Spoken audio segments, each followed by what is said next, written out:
Ngayong araw mga sir ay gagawa tayo ng Honda ADV na maingay. Dila sa atin to ay sinakay na lang ito kasi ayaw na mag-start yung makina. Okay, testing natin para ma-explain ko sa inyo at may pakita ko rin sa inyo kung ano yung problema nito. Kuha tayo ng battery dahil nalubat yung battery niya sa kakatry na pagpa-start dito. Kasi may lumalagitik-tik-tik na sa loob ng makina. Nakakala mo parang nag-stack up na yung piston. Okay, testing muna natin mga sir. Doy, pasok po yung kuliglig.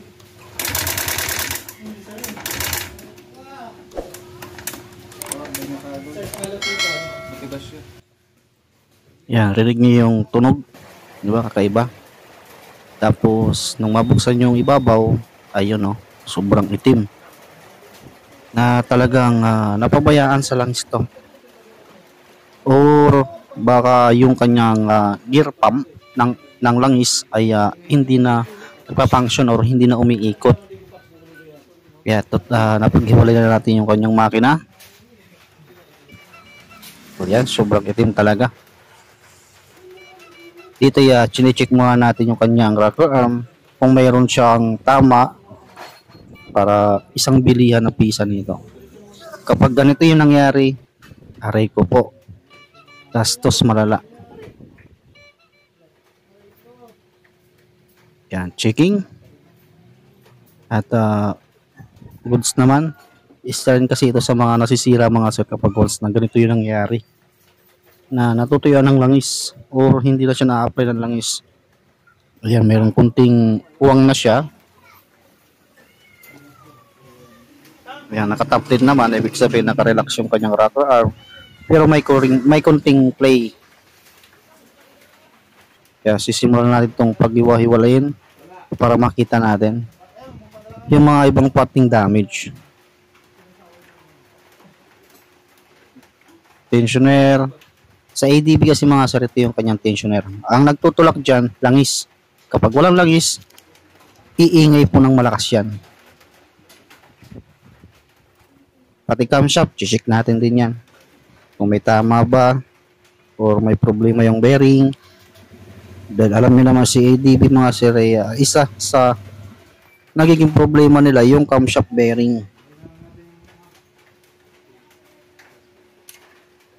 Yan, sukitin nyo lang ng ganito mga sir. Kung tatanggalin nyo yung rocker arm.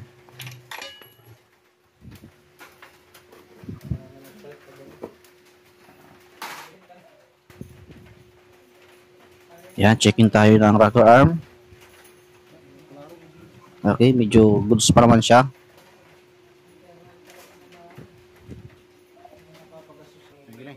Yan, goods pa naman. Yung head na lang, tatanggalin natin. Ayan, natanggalan na natin yung cylinder head. Yan, sana hindi nasira yung kanyang valve guide dahil mapapabili tayo talaga ng ano dyan, ng bagong head kapag once na nasira yung kanyang valve guide. Sunod natin yung block. Ayan, kita na kagad yung piston. Yan, kita nyo naman yung piston na kinayod na hanggang sa block. Kaya matik to, kailangan natin itong palitan.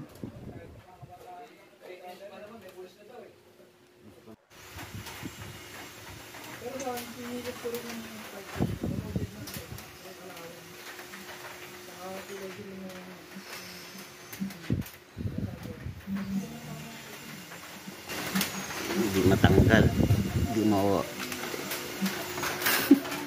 stuck up na yung piston, hindi up and down. Ayan, hindi na maikot ni kapulong yung piston. Ito yung naging dahilan niyan lahat mga sir kung bakit nagkaganyan. At kapag once na may kakaiba na kayong naririnig sa motor ninyo mga sir, napakainam na pumunta na kayo sa pagawaan para ipacheck yung motor o di kaya sa Honda kayo magpagawa kung gusto niyo mga sir. Yan yung mga nakikita kong issue sa ADB mga sir. Gear saka yung mga bearing. Ayan na at nalinisan na natin. Mabilisan tayo. Ito na yung mga pisa natin na ating ilalagay. Lahat po yan mga sir ay original. Hindi po kasi tayo nag-i-install ng aftermarket lang kami ang bibili. Choice nyo po yan. Kung gusto nyo kayo ang bumili, o pwede naman. Kakabit lang namin. Pinipress na natin yung bearing dahil si ADB mga sir ay napakatigas. Ilubog yung bearing.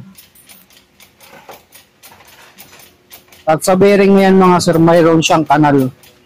Iba po yan sa mga bearing ng click. Ayan, magkaiba. Si ADB 160, kakaiba yung bearing. Mayroon po siyang kanal. At ginagamitan natin ang biting dahil maglulubog na tayo ng sigunyal. Yung crankcase mismo ang papainitan ninyo para may lubog nyo ng maayos. Painitin nyo po yan pag si ADB mga 15 to 18 hanggang 20 minutes nyo siya painitin. Ito yung naging dahilan lahat-lahat. Nabungi na yung mga ipin ng gear. Parang sa mga Kawasaki Barako kapag once na nasira din. Yan din ang nagiging problema nila. Kaya nagpalit tayo ng bago. Yan na yung bago. Mura lang naman yan mga sir.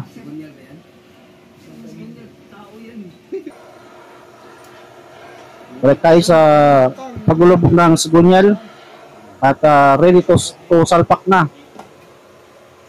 Ayan o. Oy, nabitin pa. Sige, isang try. Ayan o, kinamay lang mga sir. Parang binagsak lang. Pero kung hindi mo siya paiinitan, hindi po mailulubog na maayos yan.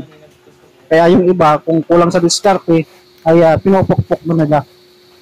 At nilagay na rin natin yung crankcase niya. Hinihigpitan na natin yung mga bolt at yung kanyang bagong block. Kaya nilagay na rin hanggang sa piston. Dahil pin, huwag mong kakalimutan. At syempre, itakbid nyo muna bago nyo ibalik yung cylinder head.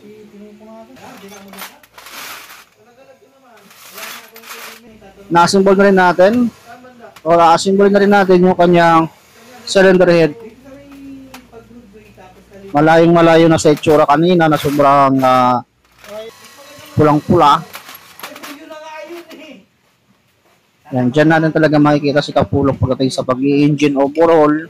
Talagang nililinisan niyang mabuti. At ito na, sarpakan natin yung cylinder head.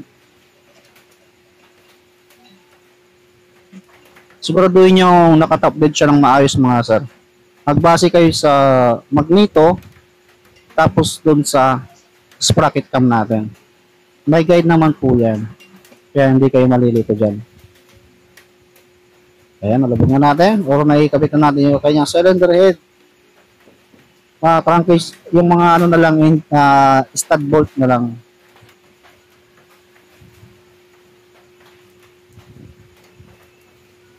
Ayan, binubula na ni kulot. Diyan kayo magbasa ng tablet mga sir. Hanggang, ayan.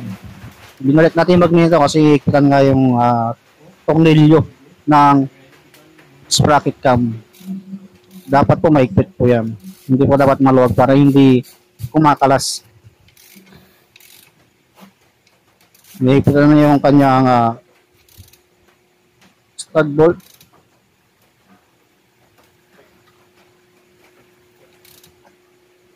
Torque wrench yung ating ginagamit para pare-parehas yung higpit ng bawat isang tornilyo.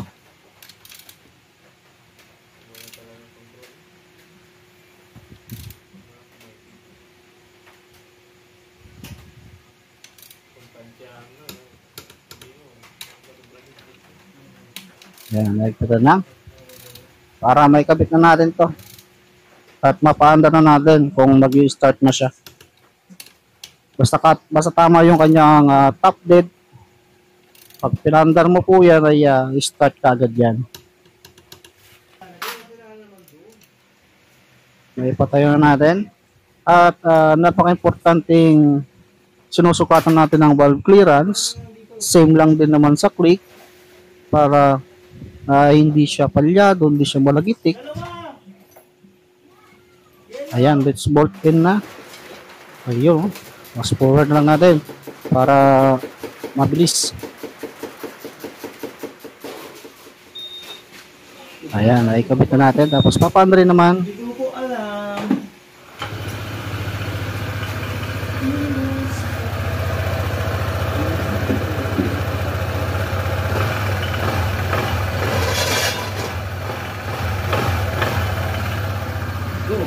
Nawala na oh. Ayun, back to normal na tunugan ng mga sir. At syempre, dinadiagnose pa rin natin yan para ma-factory reset natin. Okay na mga sir, ganito na lang yung ating video. Salamat mga sir.